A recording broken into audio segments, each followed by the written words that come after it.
Salut tout le monde, comment vas-tu? Bon vendredi. J'espère que tu t'es rempli la panse comme moi je l'ai fait cette semaine. Mes filles m'ont préparé des petits plats, des muffins, une salade de couscous, ils ont préparé des crudités à l'avance. Donc, plein de petites initiatives qui ont fait en sorte qu'on a mieux mangé cette semaine. Ça a été moins ardu pour nous à la maison pour préparer les repas. Donc, des filles engagées. Catherine, Yves, de ton côté, de votre côté, comment ça a été? Oui, allô tout le monde, je suis content de vous voir cette semaine. De notre côté, on a très bien mangé aussi, des bons repas faits maison. Puis notre garçon nous a donné un bon coup de main là, dans la cuisine, en particulier là, quand c'était le temps de faire le ménage. De mon côté, ça s'est super bien passé aussi. J'ai pris beaucoup plus le temps de cuisiner. J'ai fait un autre pain, entre autres. Sinon, j'ai fait une grosse épicerie pour minimiser mes déplacements à l'épicerie aussi. J'inviterais les jeunes aussi à ne pas hésiter à nous donner des commentaires ou à nous poser des questions dans la barre de clavardage. Puis d'ailleurs, si vous remarquez que les commentaires n'affichent pas à l'écran, n'hésitez pas à rafraîchir la page Internet. Donc, en faisant F5 sur votre clavier, ça devrait rafraîchir, puis vous devriez être en mesure de voir les commentaires défiler. Tu sais, avec tous les projets que tu as réalisés, c'est important d'en tirer des leçons et donc d'apprendre de ces projets-là pour que tu puisses t'améliorer et pousser tes projets toujours un peu plus loin. Nous avons donc divisé nos questions en 3 parties. Quel chemin as-tu parcouru pour réaliser ton projet? Donc, le processus. Quels ont été les résultats obtenus par ton projet lui-même? Et quels impacts ton projet a-t-il eu sur toi dans ton développement personnel? Alors, en rapport à ton processus, pose-toi les questions suivantes. Qu'est-ce qui t'a paru le plus important dans ce que tu as fait? Qu'est-ce qui t'a semblé le plus difficile à réaliser et pourquoi? Qu'est-ce que tu pourrais faire de différent pour améliorer ton projet?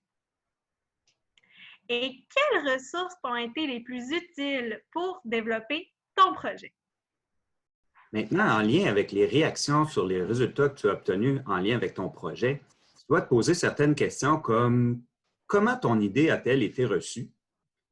Comment là où les personnes que tu as ciblées ont apprécié ton projet entrepreneurial? Comment est-ce que tu peux mesurer l'impact de ton projet entrepreneurial? Est-ce que tu peux imaginer une suite à ton projet?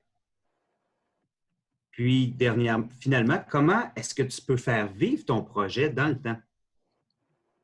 Maintenant, pour ce qui concerne ton développement personnel, j'aimerais savoir qu'est-ce que tu as apprécié le plus dans ton projet?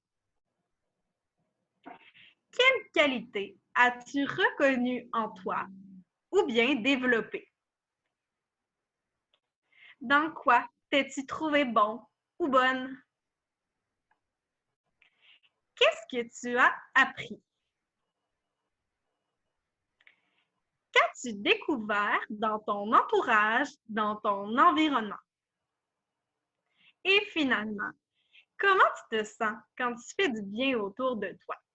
Jean-Sébastien, est-ce que tu as des idées de projets à nous présenter? Bien sûr, Catherine, j'ai des exemples à te présenter. En voici un premier.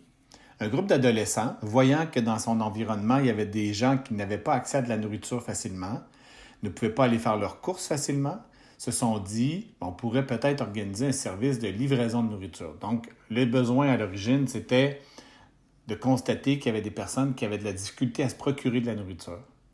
Donc, le service qui a été créé pour ce projet entrepreneurial-là, c'est un service de livraison d'épicerie. Donc, les ressources qu'ils ont eu besoin, c'est d'un ordinateur, d'Internet, des amis ou des parents qui avaient des voitures, parce qu'ils n'avaient pas tous leur permis de conduire ou des voitures.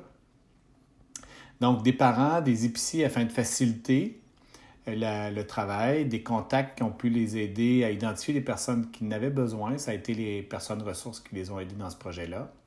Et les grandes étapes du projet, ça a été, par exemple, de faire la liste des tâches, répartir les tâches s'ils sont plusieurs, créer un groupe Facebook pour aller chercher les besoins ou l'aide, recueillir les listes d'épicerie des gens qui qui avaient besoin de ce service-là, faire les courses puis leur livrer avec probablement un paiement sans contact.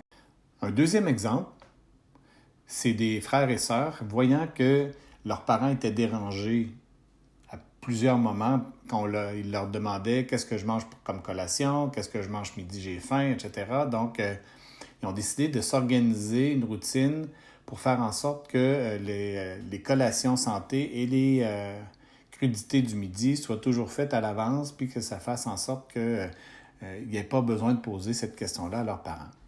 Donc, ça a été un service de routine organisé dans la maison. Donc, choix des recettes santé, outils de cuisine qui ont été nécessaires dans les ressources qui ont dû demander de l'aide. Donc, la mère probablement a été sollicitée pour valider les choix et les sœurs entre elles se sont réparties les tâches. Donc, choix des recettes, couper les crudités à l'avance pour la semaine, donc faire des bocaux avec plusieurs quantités de crudités déjà pré-coupées. Préparer les recettes, répartir le tout sur la semaine pour s'assurer que du lundi au vendredi, tout soit bien géré. Donc, un des résultats, c'est que ses parents ont trouvé que ça allégeait la tâche, que ça facilitait aussi la conciliation travail-famille à la maison. Un troisième exemple, c'est une famille qui a décidé d'aller faire plaisir ou donner du sourire à des gens qu'ils appréciaient dans leur entourage. Donc, il y a des gens qui sont tristes, qui sont seuls, qui sont stressés. Donc, ils voulaient venir en aide à ces personnes-là. Donc, ce qu'ils ont trouvé comme solution, c'est de préparer des petites surprises alimentaires puis d'aller les distribuer à ces personnes-là qu'ils avaient dans leur entourage. Ce qu'ils ont eu besoin comme ressources d'ingrédients, de recettes, d'ustensiles et la voiture pour aller faire la distribution des cadeaux.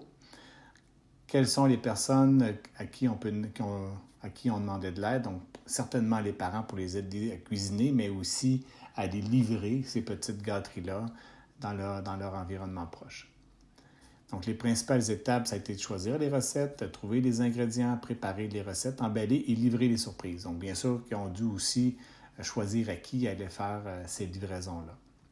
Donc, un des résultats obtenus, c'est qu'il y a plusieurs personnes qui étaient émues et heureuses grâce aux surprises qui ont été livrées.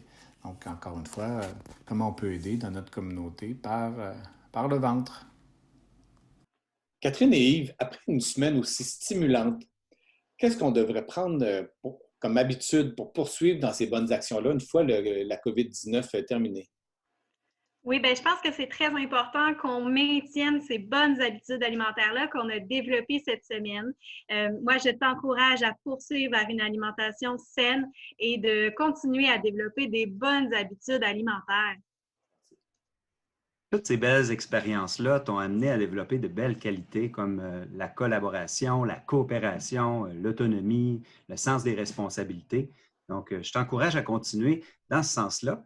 Puis, dans la nouvelle thématique aussi, qui est la suivante pour la semaine prochaine, une thématique qui dit « Comment puis-je amener mon entourage à consommer de façon saine et responsable pour améliorer l'environnement? »